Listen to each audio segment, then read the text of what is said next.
Mban disa grada shkencore, titullin honoris causa, është antar i disa akademive, ka dhënë leksione në Universitetet MNZ në botë, ka qenë pjesë e niveleve drejtuese në qeverinë shqiptare, por Arben Malaj nuk e mohon origjinën nga fshati. I lindur në Llakatun të Vlorës, ai ishte 16 vite deputet dhe 6 vjet ministër, duke marrë vlerësimet edhe të kundërshtarëve për reformimin e financave shqiptare. Që prej 2013 nuk është më pjesë e Partisë Socialiste dhe as në një parti tjetër, pavarësisht ftesave që nuk kanë munguar. Arben Malaj ishte i treti i fëmijëve të një familje të madhe që mundi të vazhdonte universitetin. Shkollën e mesme ekonomike e ka mbaruar natën, duke punuar paralelisht në bujqësi gjatë ditës dhe duke ecur me kilometra të tëra deri tek shkolla. Vëllezërit e ndihmuan të përballonte shpenzimet e universitetit dhe që prej atij momenti karriera e Arben Malajt pati vetëm rritje. Ish kryeministri Nano e vendosi në krye të financave të shtetit, por marrëdhënia me liderin tjetër socialist Edi Ramën nuk ishte më miqësoria. Kjo u re edhe gjatë kohës kur Malaj ishte pjesë e bordit drejtues të Bankës së Shqipërisë. Por pavarësisht shkëputjes nga politika, Arben Malaj ka qenë mjaft i zënë në angazhime të tjera profesionale, por pa lënë asnjëherë menjan ato familjaret. Mirëmbrëma zonja dhe zotrin, mirë se erdhët në Quo Vadis. Mbrëmjen e sotme jemi me një nga ikonat e ekonomisë dhe financave shqiptare, zotin Arben Malaj. Mirëmbrëma zotin Malaj, faleminderit që jeni në Quo Vadis. Faleminderit ju. Në ndodh her pas here, mua personalisht, po besoj edhe një pjesë të madhe të njerëzve që për tu frymzuar nga historitë e personaliteteve të rëndësishëm, gërmojmë në për libra biografik, autobiografik, ose shohim filmat saktuar, duke haruar që mes nesh kemi figurat e jashtëzakonshme, të cilët kanë një kurbjete shumë interesante, se si nga një familje e madhe me vështirësi ekonomike, gjejnë të gjithë dashurinë për dijen për të arritur në majat e një vendi. Kjo është historia juaj. Si është, si ka qenë? Ti jetosh në një familje të madhe, me 8 vëllezër dhe motra. Fëmijëria juaj. Keni qenë 9 fëmijë. Shiko, në atë kohë ndoshta kishte probleme me varfërinë ekonomike, por kishte një pasuri të gjallë, sepse 9 fëmijë me diferenca gati 2 deri në 3 vite me njëri tjetrin, ishte gati një klasë. Dhe kur më thoshin në parlament se je kaq i shpejt në përgjigje, të thosha unë boni jam rritur mes 8 vedave. Njëri hip, tjetri prit, kështu që sigurisht që familjet e mëdha kanë qenë, si thua, tradit, atëherë kur zhvillimi i një vendi kushtëzohej nga krahu punës. Dhe kështu ndodhte edhe në vende të tjera, sepse çdo fëmijë ishte një krah pune që nesër do sillte sa të ardha. Tani shoqëria ka ndryshuar, nuk mbështetet më te krahu punës, dhe për këtë arsye ne kemi edhe një tkurrje të numrit të fëmijëve. Po unë jam shumë i njohës me të gjithë vëllezërit dhe motrat e mia. Ishe fëmija i urt, fëmija i shkathë, si keni qenë fëmijë? Pak provokues në biseda.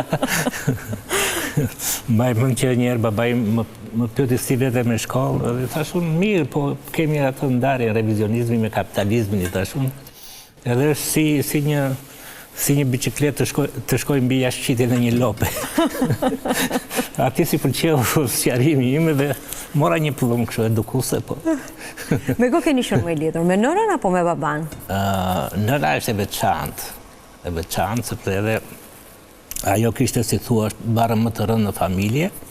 Ndërsa baba ishte shumë strikt në vetvete, i pëlqente rregullit, ka qenë ushtarak deri në vitin 1956. Ka luftuar deri në maj të 45-s në Kosovë me brigadën e 8 sulmuese dhe pastaj ushtarak deri në 56-ën. Në 56-ën pastaj e përjashtuan nga partia dhe ne ikëm pastaj nga Vlora në Llakatun, familja, se ka qenë në Vlorë deri në 56-ën. Dhe pastaj kaluat në Llakatun. Ishte e vështirë për familjen ky kalimi? Unë besoj se babai kishte një ide që duke qenë ish partizan pasi se i përjashtuan nga partia, ku i jepeshin propozime në hapat e para, për të marrë përgjegjësinë nuk pranonte, se thosh, unë e di deri ku e kam mundësinë time dhe më mirë pëlqej një jetë të qetë Llakatun, se sa të marrë detyra dhe pastaj të mos i realizoj apo të përfundoj keqësit të tjerët. Kam ndjekur një prononcimin tuaj ku keni deklaruar se për nënat e politikanëve është e vështirë të përballen me sulmet e fëmijëve të tyre dhe për fatë mirë, nëna ime nuk e jetoj këtë gjë me mua. Ju kam mbështetur shumë? Nëna, ju, kur keni qenë të vegjël, nuk zgaboj ndroni që t'ishit pedagog. Ambicia ime ka qenë pedagog, po ky mesazh është tek fjala që mbajta në parlament, kur më shkarkuan nga Bordi i Bankës së Shqipërisë. Dhe realisht keni mbajtur një fjalim historik në Parlamentin e Shqipërisë. Dhe realisht u thash në sy socialistëve, duke filluar me kryetarin e kuvendit, që kjo që po bëni ju është një gjyq politik, por thash Zoti më ka ndihmuar që nëna ime ka vdekur dhe nuk shikon hipokrizin tuaj.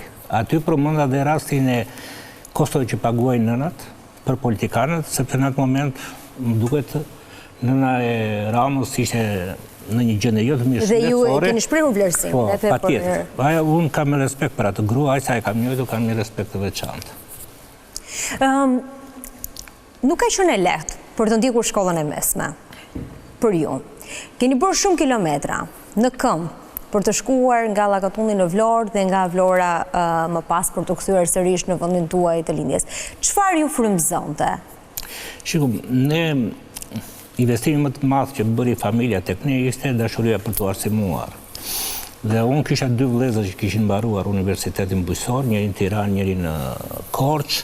Në atë kohë kishte një vendim që nga një familje nuk mund të jepeshin më shumë se një, maksimumi 2 bursa. Kështu që unë përfundimisht nuk mora mbështetje as për shkollën e mesme dhe realisht nuk isha qejf të vazhdoj agronomi, derisa të bëja diçka ndryshe. Kështu që mora përsipër që të bëja shkollën e mesme në natën në Vlorë. Ishim disa shok, 3-4 shok nga Llakatulli, pastaj vinin nga fshatrat e tjera dhe ishte një sakrificë jo e lehtë. Gjëja më e tmerrshme ishte kur ktheheshe natën, ne shkonim për të shkuar në Llakatull nëpërmjet varrezave të Vlorës dhe si e programuar sa po fusi këmbën te varreza derisa dili një kukumjaq të ndiqte me atë zërin e saj rëngjethës dhe kur ishe vetëm ishte realisht e frikshme. Por unë jam shumë i njohës me mësuesit e mi, sepse ata më kanë promovuar gjithmonë. Unë nuk isha në një bazë familjare për një karrierë të suksesshme politike, profesionale mund të arrija vetë, por mësuesit e mi për shembull të shkollës së mesme Alim Xhelo e dinin vështirësinë për arsimimin tim dhe shkonin ata në komitetin ekzekutiv. Për të lobuar.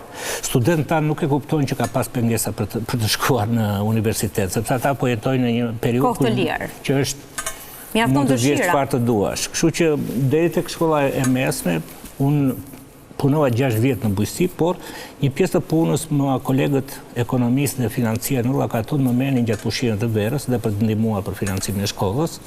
Dhe mora një edukat punë të veçantë, sepse ata ishin të gjithë profesorë të filialit ekonomikut në Vlorë. Kështu që jam rritur që i vogël me profesorë që më kanë ndihmuar edhe të formohesha edhe të promovohesha. Kishte dilema midis shkencave eksakte mes matematikës edhe shkencave sociale, gjuhësore? Jo, era parë që më doli dhe unë nuk vajta më doli shkolla ushtarake. Dhe unë nuk vajta, nuk e pëlqeja, do thash po ri për vitin tjetër. Nuk ndikoi babai?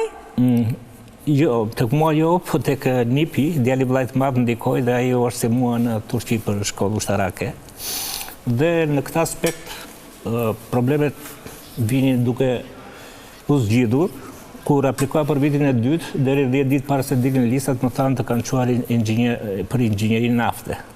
Dhe unë kisha pak, vllai kishte akses në komitet ekzekutiv, thash si ka mundsi gjimnazistët shkojnë në ekonomik dhe unë me ekonomik shkoj te inxhinieri naftës. U gjetë në një dashamirës dhe unë pasaj jo vetëm që mora të drejtën për në ekonomik, po e mora dhe në fakultetin e Tiranës, që natyrshëm mund të më kishin quar të Kamza dhe ajo është një shkollë e mirë.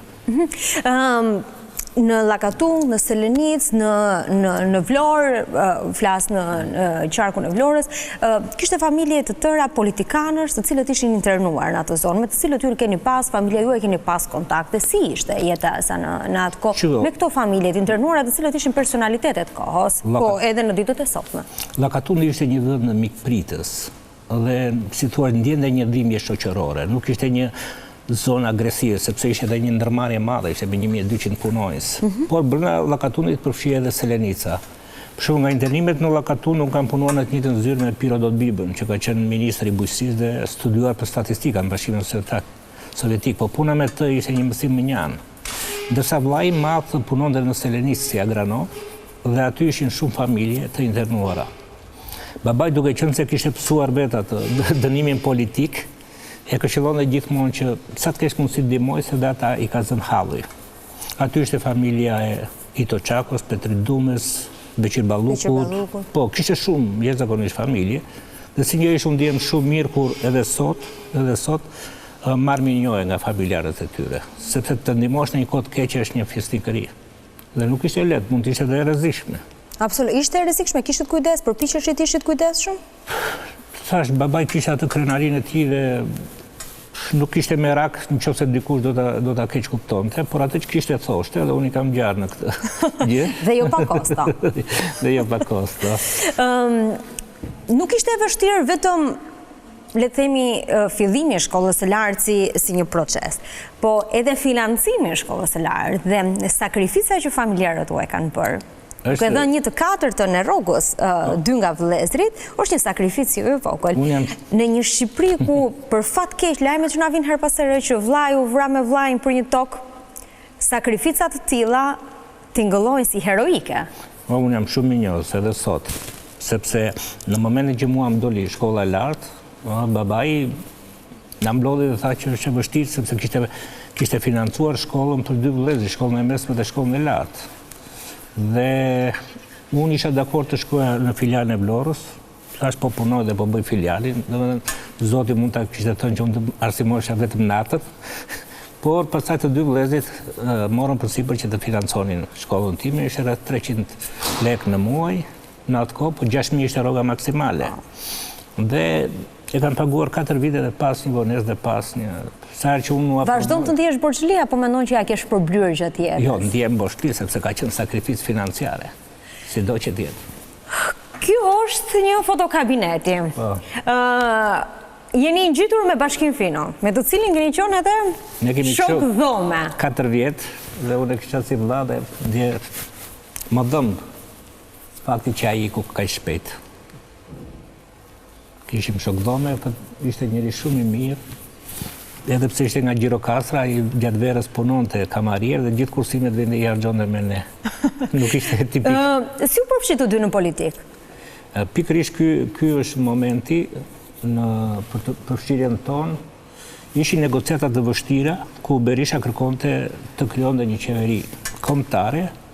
Socialistët në mënyrë të veçantë presidenti Mejlani ishte shumë në siklet ose shumë në vështirësi sepse mendonte që çdo ditë që ikte shtonte të vrarët në Shqipëri, ne ishim gati në një situatë... I referojmë vitit vështirë 1997. Kështu që në atë kohë u diskutua që qeveria, do krijoj qeveria dhe Berisha vuri një kriter që asnjë figurë lart politike nga PS-ja të mos ishte. Në atë mbledhje dikush bëri një propozim për emrin tim, Berisha nuk e kundërshtoi, por ne patëm një debat vështirë te Partia Socialiste, sepse unë i thash profesor Mejlanit që duke qenë nga Vlora, unë mund të bashkëqeveris me të, jo se s'doja, por ai gjithmonë do të tentonte ta hiqte fajin gjithmonë te Vlora, dhe kjo do më ndiste më shumë në debate me të se sa në bashkëpunim, në atë kohë ishte bashkëpunim. Bile një 2 kolegë thanë, profesor Mejlani më thanë, do ja thuash këto në sy Berishës që të dalim nga kriza që ja themi, thashu. Momentin që unë rash dakord për t'ja thënë, 2 nga kolegët e Partisë Socialiste fillonin, po sikur t'i thuash dhe këtë dhe atë, dhe një moment më kapi nati labi dhe thash, ju edhe më thoni bëu kryeministri i Shqipërisë, edhe më mësoni fjalit çfarë do të them Berishës. Për plasa derën ika dhe vajta në shtëpi. Më vonë pasaj u vendos për bashkimin, duke qenë se unë e njihja familjarisht, jema ati më morin telefon, e tha aman, mos pali djalin vetëm, sepse bashkimi nuk e kishte arritur t'jatin, i kishte vdek para kohë, e jema s'ishte martuar kur dhe kishte gjithë më të veçantë. Edhe aty u dorëzova pasaj, edhe bashkimi kishte vendos kushtin që për Ministrë Finance dua Malajn, dhe u bashkuam të dy, dhe besoj që kemi dhënë shpresë. Dhe besoj se duhet ketë qenë shumë e vështirë. Të drejtoje financat shqiptare në vitin e mbrapsht, me firmat piramidale në atë kohë. Ta them për shpresë, dhe është reale, unë nuk sajoj histori, para një muaj, shkova në një supermarket edhe mundohet të blija disa fruta zarzavate për shtëpi dhe një zonjë grua atje që shërbente, ma mori qese nga dorë e më tha, jo, tha, do t'a bëj unë për ty. I thashun, jo, e bëj vetë. Po jo, ta do ta bëj unë për ty, ta, se jo nuk e dini sa u donë të populli, tha. Po së bëm në gjitha shumë, jo në dhatë shpresa në atë vitë zi. Jo dhe është mesazhi 2024. Si ndjeni, kur merrni mesazhet e këtina? Ndjehem mirë, po ndjehem dhe në borgjë. Prandaj mundohet të jem aktiv, në edhe duke bërë analiza edhe komente, sepse në fundit edukimi im edhe si financier, edhe edukimi politik, është bërë edhe me parat e taksa paguzës shqiptar. Dhe ne do të kthejmë borgjën në çdo kohë. Ishte e vështirë të bashkëpunonit me Fatos Nanon, si kryeministër më vonë? Që unë do të them një gjë edhe në debatet që shoh sot për qeverinë, asnjë ministër nuk është i suksesshëm nëse nuk ka mbështetjen e plotë dhe të sinqertë të kryeministrit. Me Nanon kishte një vështirësi që duke pasur atë shkallë intelektualiteti, duhet përgatitesh mirë kur bizedoje, se ta merrte fjalin ta ndante në mes dhe të gjende kontradikt. Kështu që, por ka qenë fat që kam punuar, një njeri me mendje të hapur, me vizion, mund të kishte momente tensioni të veçantë, por pas 5 minuta, 10 minuta që bite telefonit. Domethënë dhe nuk ishte frikë që të sulmonte nga pas me median apo me shërbime. Kjo ka qenë vlerë e veçantë e tij. Si u duk largimi i tij në 2005? Në 2005 ne ishim gati duke fituar, por unë në KPD të Partisë Socialiste thashë ne mandat të tretë nuk mund të marrim dhe të jemi suksesshëm pa u zgjeruar në krahun e kundërt, pra të marrësh një pjesë të opozitës. Partitë e vogla u testua me Gens Pollon, premtoi një herë, pastaj e anulloi. Dhe Nano ishte i bindur që mandati i tretë thjesht si socialist kishin filluar problemet brenda partisë, kishin filluar problemet në dogana, në tatime, në administratë publike, sepse të parët që të trahtojnë janë këta.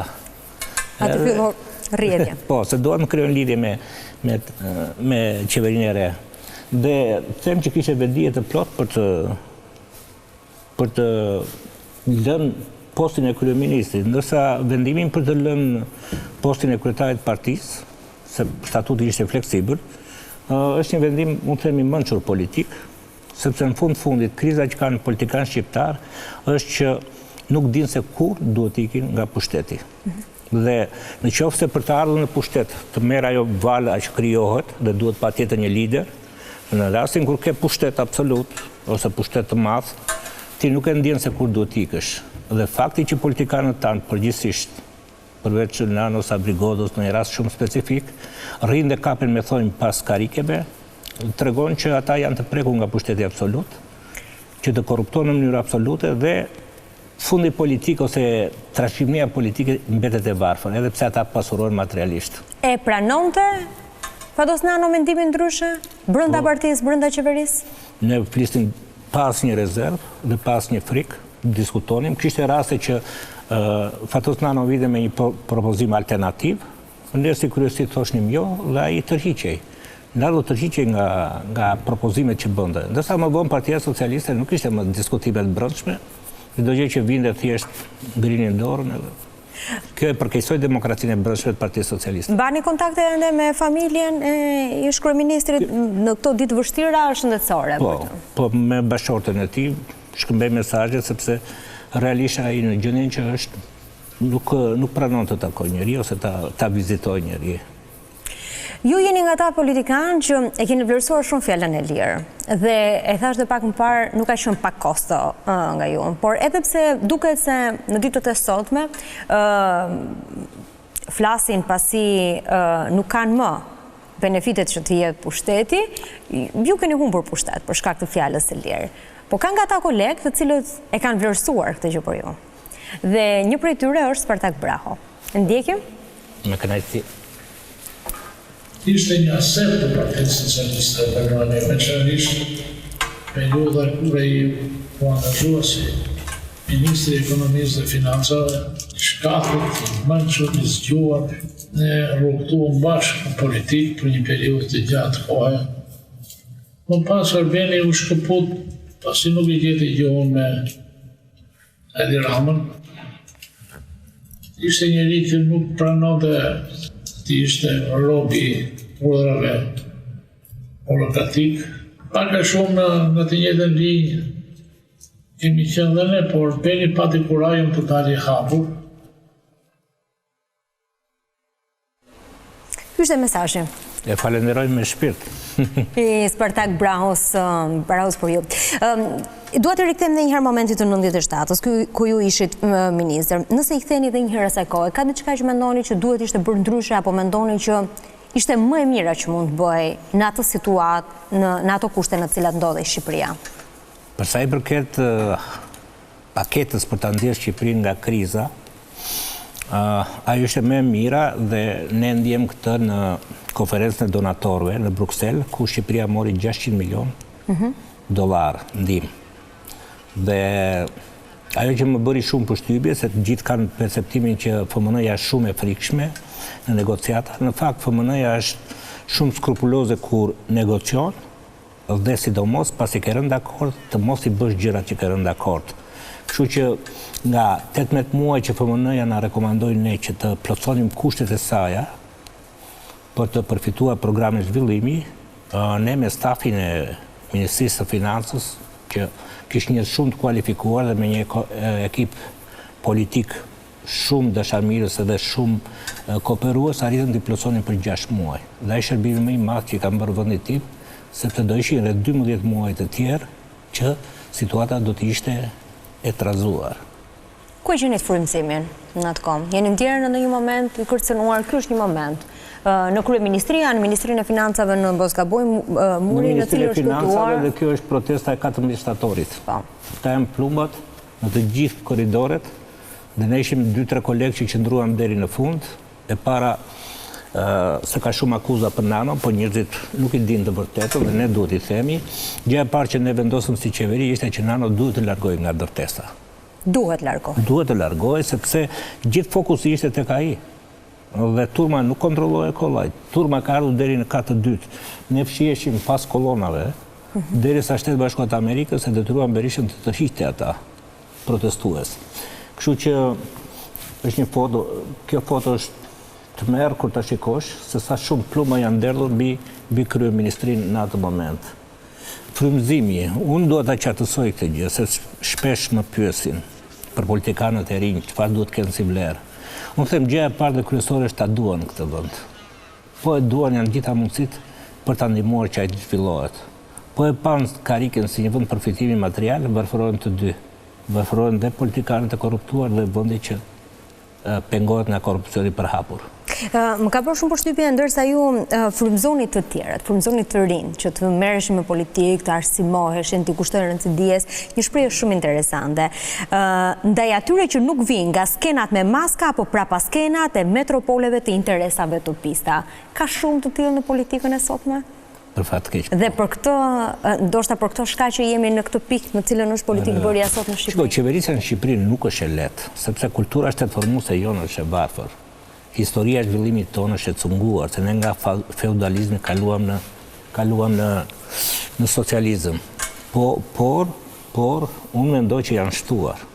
Dhe po të them 2 argumenta pse janë shtuar. Dhe kolegët që dëgjojnë Partinë Socialiste, mos të duket sikur po i sulmoj ata, po i ndihmoj të kuptojnë që duhet të ndryshojnë rrugën e gabuar në cilën janë aktualisht. Raporti fundit i Bergji, që është për tranzicionin, kishte për Shqipërinë 2 konstatime që janë të dhimbshme. E para, suksesin në politik, suksesin biznes përcaktohet nga lidhjet politike. Kjo është state capture, dhe shteti është i kapur dhe punon thjesht për një grup të vogël. Dhe dyta që është e dhimbshme është që suksesi në jetë i të tjerëve, edhe studentëve, dhe kjo është zhgënjim më i madh, përcaktohet prapë nga lidhjet politike. Që nuk kemi nevojë të justifikohemi, duhet të gjejmë forcën të dalim nga gropa ku kanë rrëshqitur. Mendon se do ta bëjnë? Nëse do ta bëjnë, pastaj fati i tyre edhe si legacy, çfarë do lëm pas, se mund të mbetet që qeveria me më shumë akuza publike për korrupsion për të anëtarëve të saj. Njolla që ngjerët më pas është më e rëndë se sa benefitet e pushtetit në ditët e sotme. Çdo politikan duhet të lëjë një legacy. Ne shohim sot Berishën që flet nga balkoni. Ku është legacia e tij? Në aspektin familjar ka kryer probleme. Në aspektin e partisë politike, ai tani vetëm reziston si lideri i pamposhtur i Partisë Demokratike, po jo se ka krijuar një sinergji pozitive që të jetë opozitë fituese. Nga pikpamja e trashëgimisë në qeverisja e tij, sidomos ajo e dytë ishte aty u filluan partnerët publike-private dhe koncesionet. Dhe socialistët edhe pse premtuan në gjithë opozitën e tyre se do i jetonin dhe do i ndalonin ato, ne pam që influenca e biznesit ishte më e madhe dhe jo vetëm nuk u mbajtën premtimet për rastet konkrete, por u thelluan akoma më shumë. Arben Malaj është njërë më komod në kostumin e politikanit, të ekonomistit, të pedagogut, apo me të treja në ditë të caktuara? Jo, se të treja nuk mbajnë dot në të njëjtin nivel, për shembull në angazhimin politik kam pak, por ndjem më shumë i vlerësuar si profesor dhe kam një argument. Kur shkoj në punë, të kaloj për para një lypsi dhe ai gjithmonë më thot profesor çfarë ndodhi sot, ai më shpjegon mua duke më vlerësuar si profesor. Edhe them kur ka arritur vlerësimin deri te lypsit, diçka ka mbetur. E kam bërë misionin. Ka dy kolegë, të cilët kanë një vlerësim për ju, është Selami Xhepa dhe Luan Brekasi. Kam patur rastin të punojmë së bashku për disa vite në pozicione të ndryshme.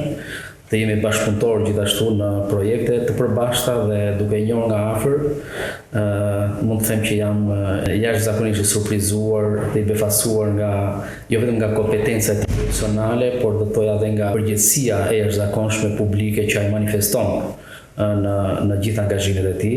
Zoti Malaj ka patur rastin të jetë në pozicionet të rëndësishme vendimmarrëse në politikbërje në momentet kyçe të historisë dhe në veçanti të historisë e ekonomisë, do të thoya Shqipërisë gjatë tranzicionit. Kontributi i tij ka qenë mjaft i spikatur, por përgjegjësia dhe përgjegjshmëria e tij në raport me interesat e publikut është manifestuar qartazi në të gjithë angazhimet e tij dhe si deputet në Kuvendin e Shqipërisë dhe gjatë eksperiencave të përbashkëta që kemi patur në parlament.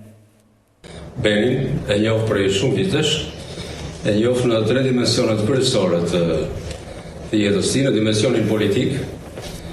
Gjatë kohës që ka qenë ministër i financave, i ekonomisë, ai ka demonstruar një integritet shumë të lartë politik dhe profesionalizëm të jashtëzakonshëm.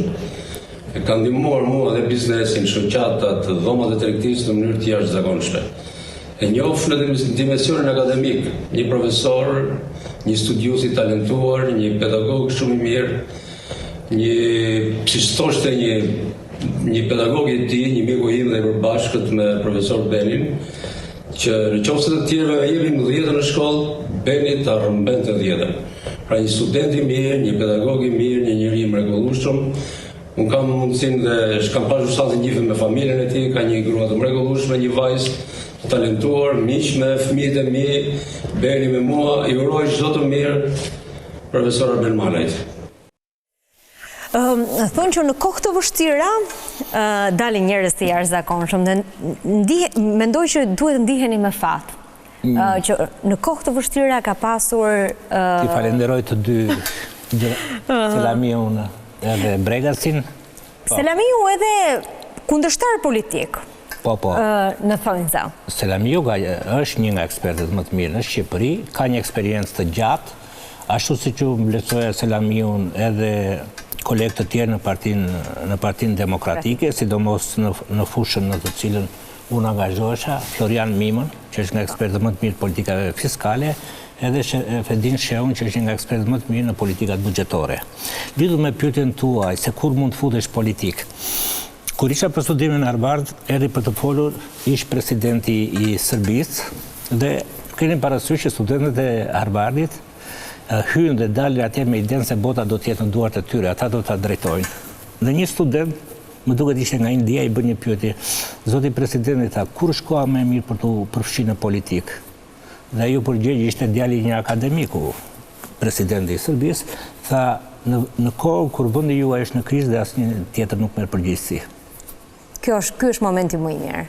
Dhe realisht kur jemi futur ne me bashkimin, kishte kolegë që mendonin që këtë pjesën e PiS ta bëjnë këta, ndoshta bëjnë dhe PiS dhe pastaj këta do ikin dhe ne do rimarrim mandatet e fuqishme. Po fati ishte me ne sepse ne punuam sinqerisht, nuk punuam thjesht për të mbijetuar, punuam për të shërbyer.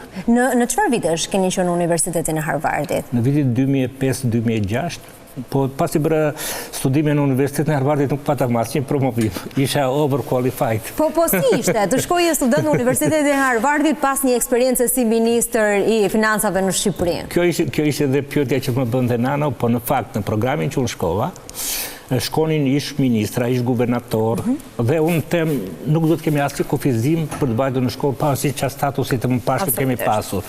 Dhe ka qenë një nga eksperiencat më të mira në jetën time. Edhe për njohurit, po edhe për networkun.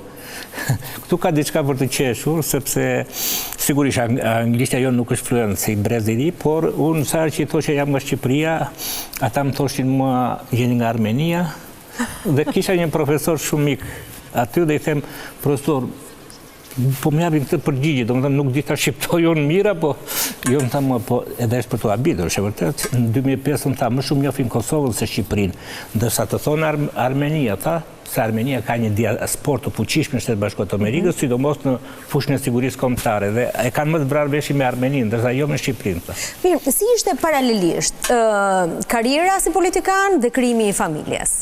Po, familja është sigurisht nëse ka një gjë që ke detyrime të mëdha është ndaj familjes, sepse Je ndjerë por shli në kohë? Shumë. Shumë, sepse situata është e vështirë, ne punojmë ndonjëherë dhe deri në 4 të mëngjesit. Dhe ishte periudha që goca ishte e vogël, dhe gjatë 8 vjetëve që unë isha në pushtet, ajo u rrit, vajte në shkollë të mesme. Dhe një ditë që unë po e përqafoja, më tha mua babi, tha, kur unë kisha nevojë për ty, tha, ti s'ishe këtu, tha. Dhe janë ca borxhe që mbeten. Më bëri përshtypje edhe në dorëheqjen e fundit të një ministri anglez, ku thoshte gjëja e parë është kosto që pagon familja. Për shembull, janë rritur me një lloj stresi, sepse opozita ishte përqendruar kryesisht tek ministri i financave. Kishte në 8 gazeta 7 më shanin mua. Kjo është një foto shumë e bukur. Po.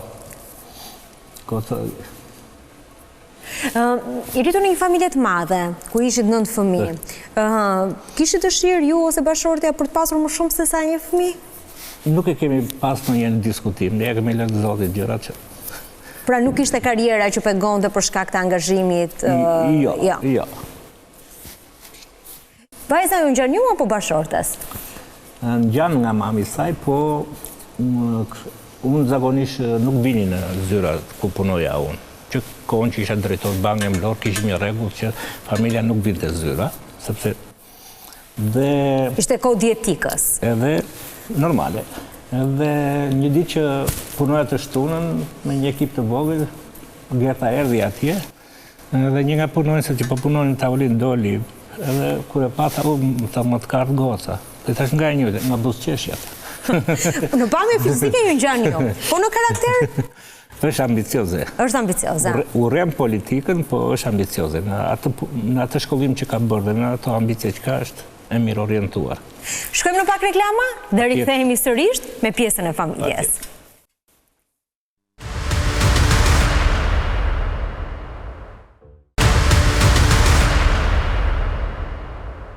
Jemi rikthyer në Ku o Vadis në pjesën e dytë të emisionit. Jemi me Arben Malajn. E mbyllëm pjesën e parë duke folur për vajzën e zotit Malaj, e cila si shtat edhe ju ngjan në buzëqeshje, por edhe në karakter. Ajo ka një mesazh për ju. Wow. Përshëndetje, po nis këtë mesazh me një mirënjohje për babin tim, i cili më ka inspiruar më shumë nëpërmjet veprimeve të tij sesa me fjalë. Disa nga mësimet që i kam parë tek ai janë për shembull të marr vendimet në jetë me logjik dhe integritet, pa u bërë prej tundimeve ose presioneve të shoqërisë. Këto principe më kanë dhënë një forcë të pashtrueshme brenda vetes. Babi më është bërë shembull dhe që të mësoj të lexoj dhe të punoj sa më shumë. Shpesh e gjej veten duke punuar shumë vonë dhe me shumë pasion, dhe kujtojmë që babin e mbaj mend gjithmonë duke punuar, edhe kur ishte në shtëpi, edhe në darkë, në fundjavë, edhe gjatë pushimeve.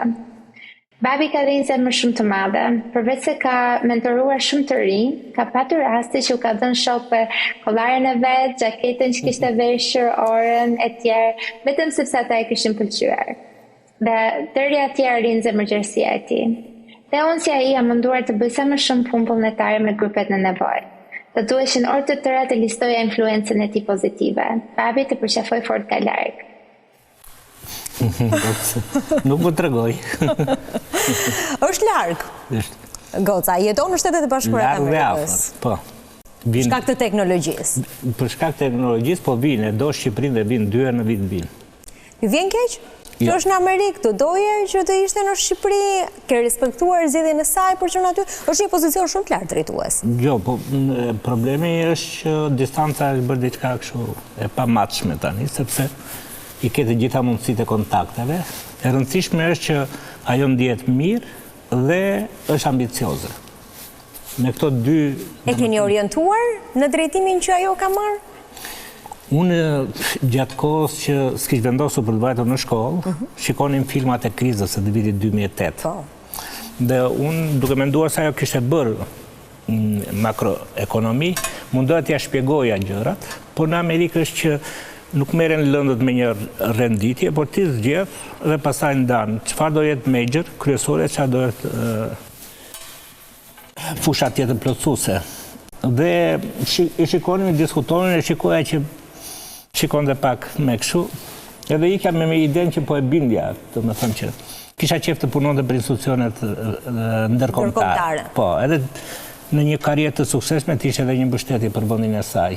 Dhe unë sa po e ndaluam filmin dhe ika se kisha një punë tjetër, dhe kur kthehem më thotë Monda që ajo ka vendosur të sfidoj ty. Dhe i kishte thënë, të kjo fushë që është babi, unë nuk arrita sfidoj babin, po unë do studioj për matematikë. Dhe e kam mbaruar kolegjin për matematikë. Po tani punon? Punon.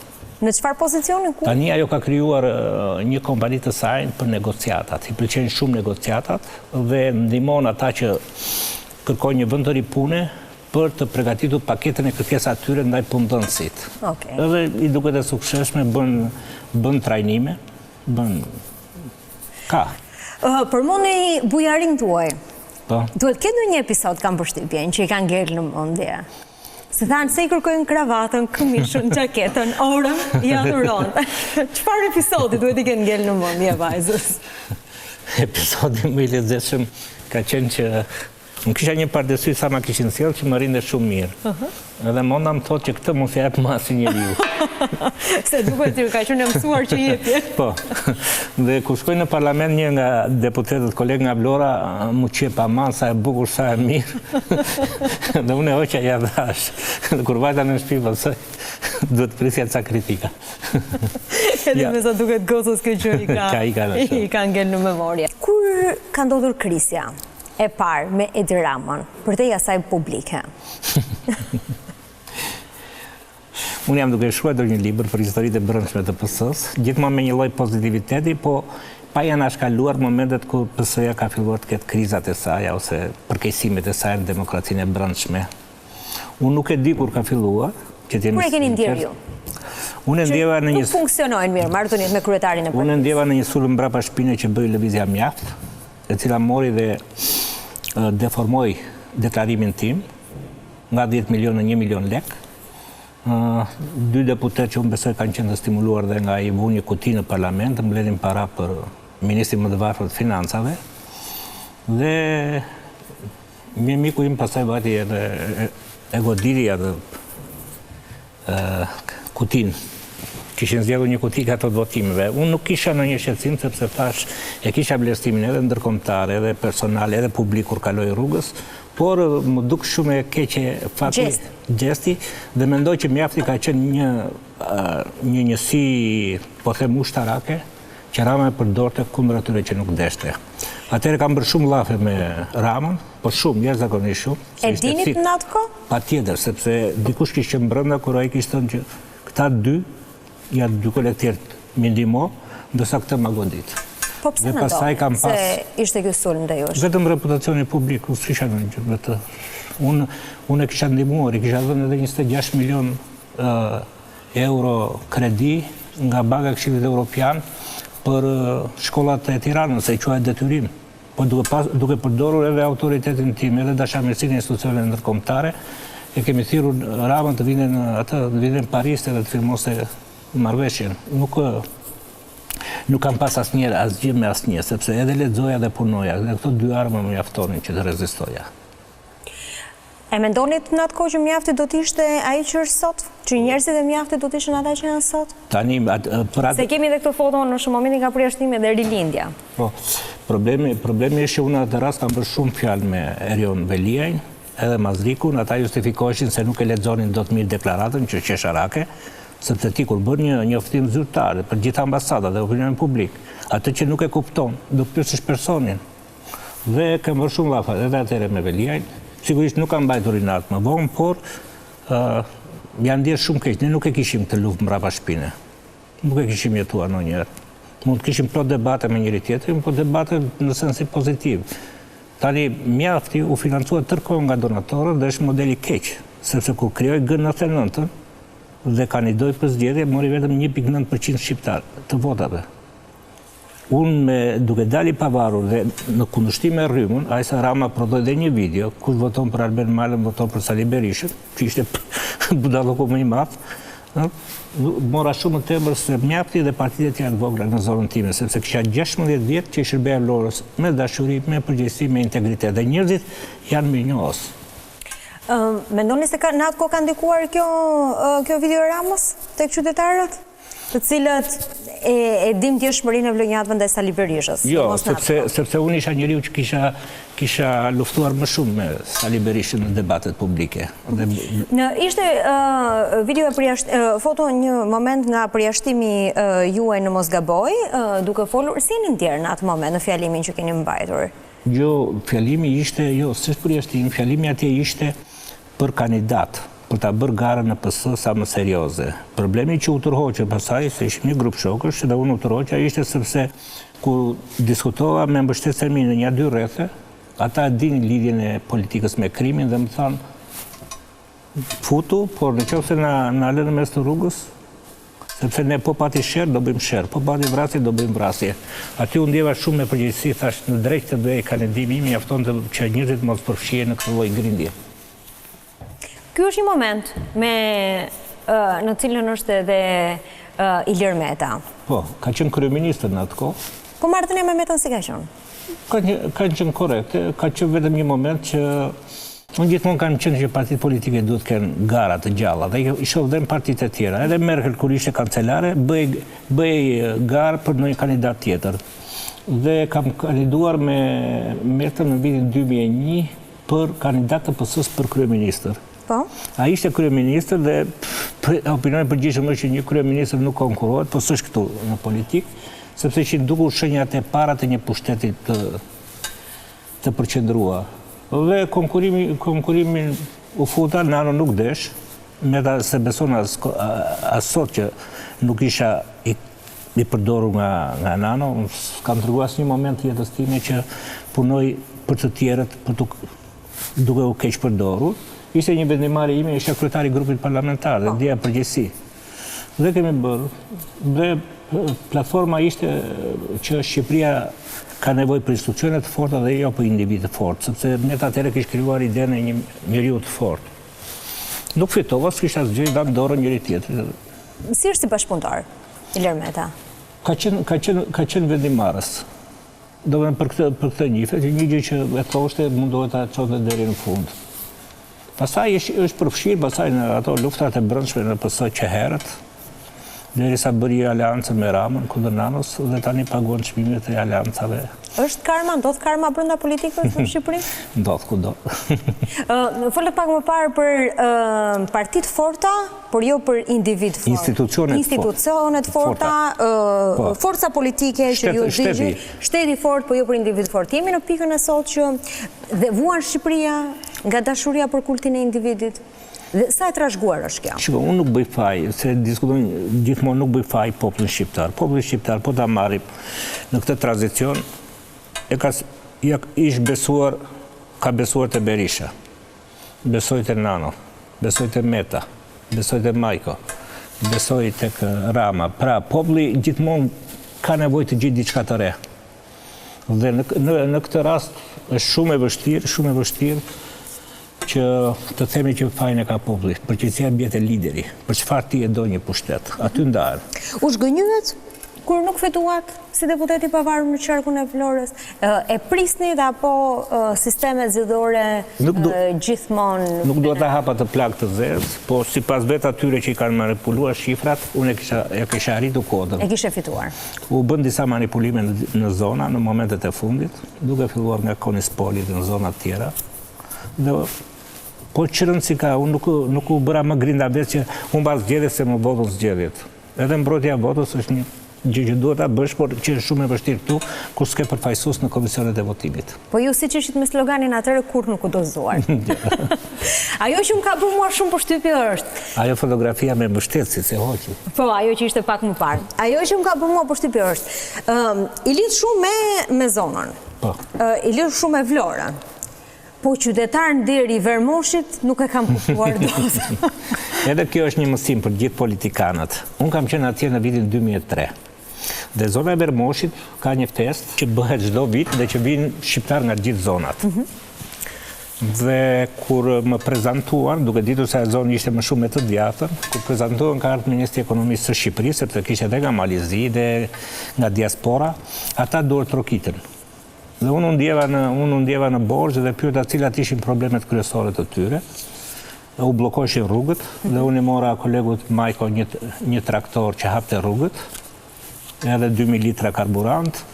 Kishin mungesa në shkollë, morëm karike, tavolina.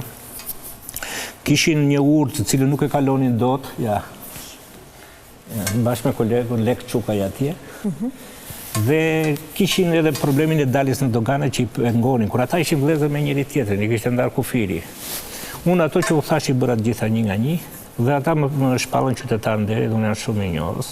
Në Vlorë jam kryetar nderi qarkut Vlorës, po ajo në perdim në verim ka shijuar më shumë, sepse kur jem politik duhet të ulësh në rrisjet. Dhe nga 97 u tendua të krijoj krizë midis jugut edhe veriut. Edhe në kohën e mëparshme gjatë sistemit komunist, kishte shumë nga jugu që punoni në veri, dhe ishte teza që na kanë qeverisur gjithmonë jugorët, dhe kanë pas shumë merak. Për shumë shokët dhe shoqja e shkollës nga veriu, i kam sistemuar të gjithë në Tiranë, kur isha ministër, sepse ishin student të mirë. Dhe sa herë që bëja një veprim, shikoja gjithmonë këtë si ta ul këtë tensionin veriu, dhe që besoj është jo risk tani, po është potenciali risk kur politikanët krijojnë kriza në vendin e tyre. 16 vite në politik, 6 vite si ish ministër. Vite në të cilat... Ekipi Ministrisë Financës. Ekipi Ministrisë Financës. Ne ishim shok dhe miq, nuk ishim distanca kështu e prore dhe unë mundohesha që ju më pyetët dhe për zonën, po dhe për ministrit ku kam punuar. Unë i kam thënë që në fillim të gjithë dhe vëllezër dhe motrat mi, nëse ka një element, një problem shëndetësor njëri, më ngrini dhe nga gjumi. Nëse ka një stëmi që duhem promovuar nga zona me jepni, për punësim nuk ngatrohem, sepse ndihmon një dhe zëmëron 100 të tjerët. Por bënim festat e vitit të ri, bënim festat e vitit të linjeve. Duhet i respektosh njerëzit. Po ti respektosh... Më ka bërë përshtypje një moment shumë i rëndësishëm në jetën tuaj, që do të ndalem pak sepse dua që edhe ta analizojmë, kur keni festuar 60 vjetorin. Dhe keni shpalosur 3 objektiva. Të lë trashëgimi në Vlorë një akademi leadershipi për të rinj. Të kontribuojmë më përpjekje maksimale që Vlora dhe Shqipëria të bëhen qendër rajonale për IT dhe ekonominë e dijes, si dhe të jenë ministri i parë i ekonomisë së dijes në vend. Këtu dua të dalem pas vitit 2031. Pse? Po, sinqerisht, e para njerë ajo trashëgimia pa tjetër për Vlorën. Unë i falenderoj nga zemra të gjithë vlonjatët, sepse realisht më kanë mbështetur. Dhe unë kam qenë një mbështetës i sinqertë i tyre, sidomos në 87-ën kur kisha ai shumë të plagosur dhe ne i çonim në Janin, ose kur kishte raste kritike i çonim deri në spitalin e NATO-s. Dhe nuk do ta besoni, po para 4-5 javësh te zyra e Vodafonit më shikon dhe një djalë rreth të 40-ave në sy dhe e pa që më shikon dhe i thash, duhet të falenderoj, ne kemi bërë një aksident në Nevocel të Vlorës, bashkë me mamanta dhe ti në këtë quar jashtë shtetit. Dhe thash, nuk e mbaj mend saktësi e mbaja mend, sepse më ndihmoi. Si episod si ngjarje. Më ndihmoi ambasadori italian Janucci dhe çuam atë familje atje. Po, domethënë e mira mbetet, prandaj thot populli hidhet në det. Po pse pas 2031-shit? Ministër përdim pas 2031-shit. Duke marrë mirëqen që deri në 2030-ën do të vazhdoj kjo qeverisje? Jo kjo qeverisje, nuk e kam me qeverisje. Po pse? E kam me faktin se kur zhvillimi i teknologjive do bëhet dominus në ekonominë shqiptare. Për shumë, në ndarjen e Ministrisë Financës me Ministrinë e Ekonomisë u mbajta një qendrim profesional që mbështeta dhe s'duhet ishin bashkuar. Dhe nga ana tjetër, ne ecim nga dalë, ose ecim dhe pasaj ndalojmë se lodhemi shpejt nga detyrat e vështira. Por Shqipëria, për shembull, nuk mund të zhvillohet duke penguar fasonët, se nuk të pëlqejnë se kanë produkte të ulët, por duke rritur sektorët e ekonomisë së dijes, dhe nëse ekonomia e dijes rritet me 9%, dhe bujësia rritet me 3%, patjetër që bujësia do ulet. Dhe ne kemi nisur në 97 ku bujësia ishte 50%, tani është 20-18. Kështu që në këtë aspekt që të bëhemi gati që të kemi ekonominë e dijes Shqipëri, na duhen projekte shumë ambicioze. Mendoni që po shkon dia në rrugën e duhur? Ju jeni shumë i lidhur me zonën tuaj, me Llakatunin. Shkoni shumë shpesh atje dhe unë shkoj këtë nga postimet që bëni në rrjetet sociale. Flisni për shkollën, për arsimin, për dijen atje, po ka të rinj atje? Se s'ka më. Ndjehemi zhgënjur, sepse shumë nga ajo zonë kanë ikur në emigracion, shumë kanë ikur në Vlorë. Më keq më vjen për këta që ikin në Vlorë, se unë e kam bërë në këmbë distancën. Pse është e nevojshme të bësh një shtëpi në Vlorë e të braktisësh shtëpinë në Llakatun. Kur është një zonë e jashtëzakonisht e bukur, me 700 hektar tokë dhe me kodra të mbushur me ullinj dhe me vreshta. Ka qenë ferm që në kohën e italianëve. Kështu që kur tentova para pakush. Tjetër koha jo? Të vështirë. Domethënë një qytet 9 km, një ndërmarrje madhe bujqësore, një fshat 9 km larg qytetit, edhe të ketë atë shkallë braktisje.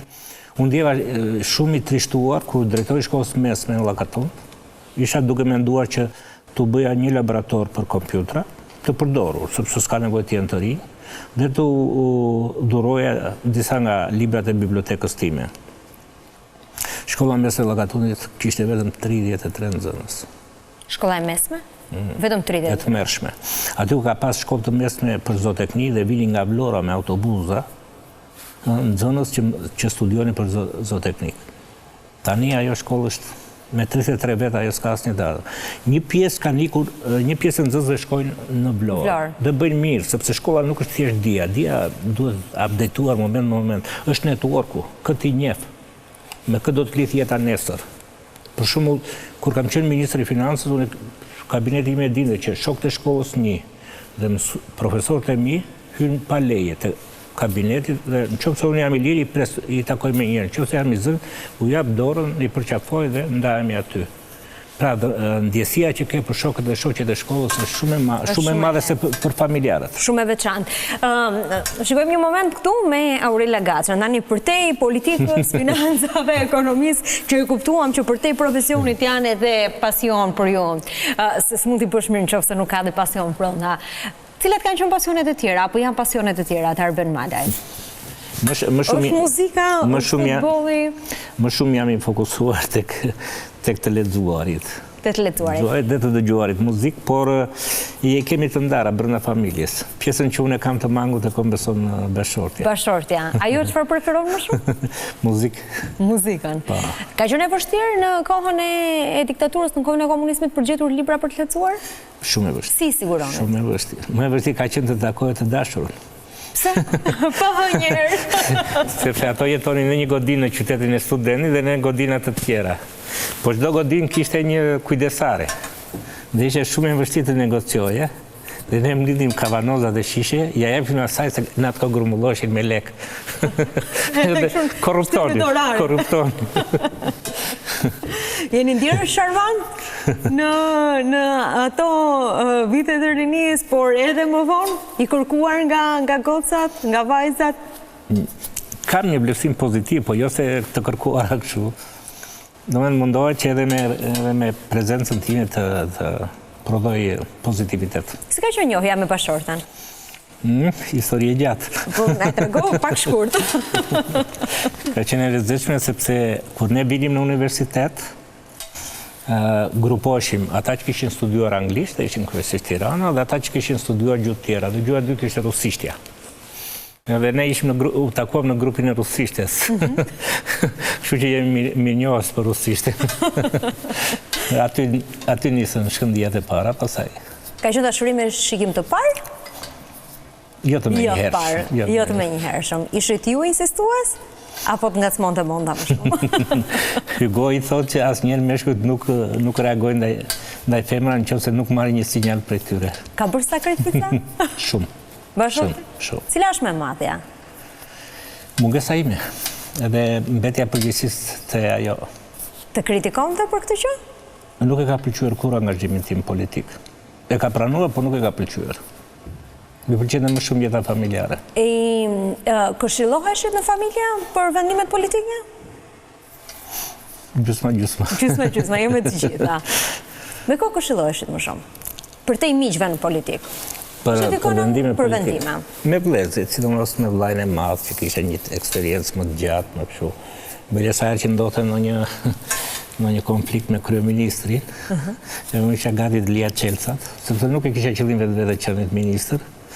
Ai e dinë dhe thrisë vllajën e madh.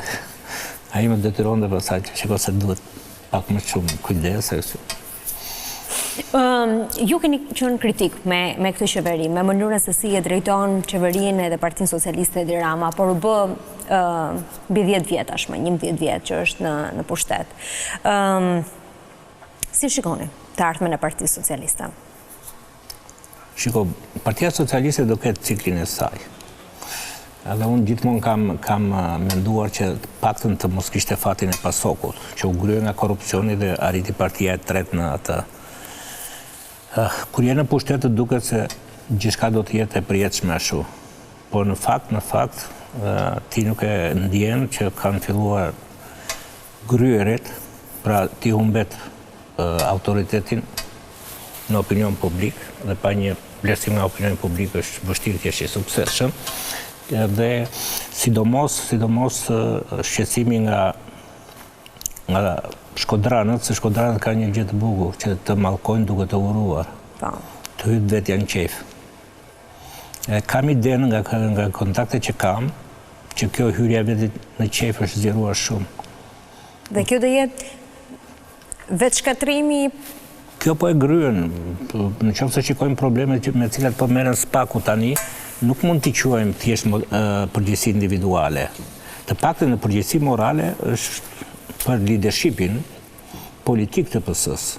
Kështu që më vjen keq që nuk reagojnë, më vjen keq që nuk pranojnë asgjë, më vjen keq që alarmojnë po të thuash diçka kritike për ta. Nuk ka qenë kështu. Mund të ketë më agresive në momente caktuara politika shqiptare, po jo ka qenë stresuar. Ka kolegë me socialistë që vlerësoni shumë në këto momente? Për profilin për profilin që mbajnë. Që janë aktualisht? Aktualisht. Po, e para njerë do të thoshe që këta janë të gjithë të rinj. Është rilindja e PS-s?